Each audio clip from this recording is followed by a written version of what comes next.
ராணி, அவங்க சொன்னது இந்த இடம் தானே? ஆமாயா. அப்போ நம்ம இங்க தேடி போலாம்ல? தாடிகாரனை ஏமாத்துறது மனசுக்கு கஷ்டமா தான் இருக்குது. ஆனா இந்த பயணத்தின் மூலமா எப்படியாவது பொம்மி அக்காவை மீட்டெடுக்கணும்.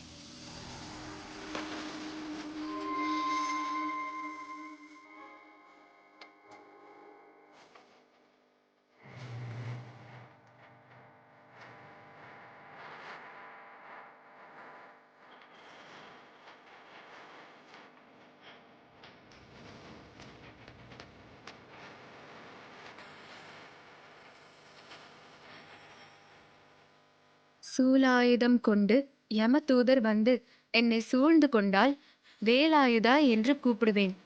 அந்த வேலைதனில் மாலான வள்ளி தெய்வானையோடு மயில் விட்டு இறங்கி காலால் நடந்து வரவேணும் என் கந்தப்பனே. தெய்வங்களே, நாங்க அந்த நவபாஷான சிலையை எடுக்க போறோம். அதுக்கான சரியான வழிய நீங்க தான் முருகா காட்டணும். என்ன ராணி, திடீர்னு வேலைலாம் வச்சு வேண்டிட்டு இருக்க? இந்த வேல் நம்பூதிரி என்னாண்டு குத்துகிறாரு. மோலே, நீ அந்த நவபாஷான சிலையை தேடி போறதுக்கு இந்த வேல் உனக்கு வழிகாட்டும். இதை வச்சுக்கோ.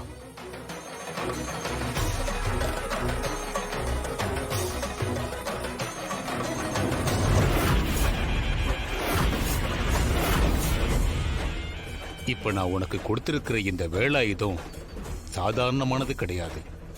இதுக்கு பின்னாடி ஒரு பெரிய வரலாறே இருக்கு. சாமி, நீங்க என்ன சொல்றீங்கன்னு எனக்கு புரியல. கொஞ்சம் புரியுற மாதிரி சொல்லுங்களேன். மோலே,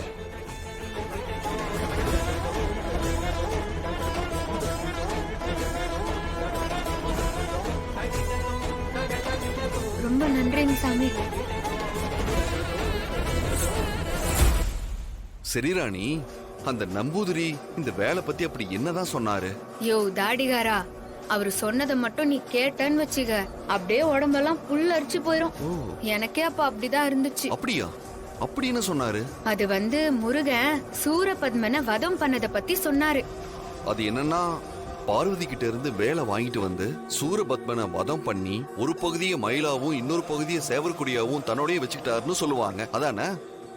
நீ சொன்னது அதுல 5% தான். இப்போ நான் சொல்றேன் கேளு. பார்வதி தேவியோட பாத சிலம்புல இருந்து வந்தவங்க தான் நவசக்தியர்கள், நவ வீரர்.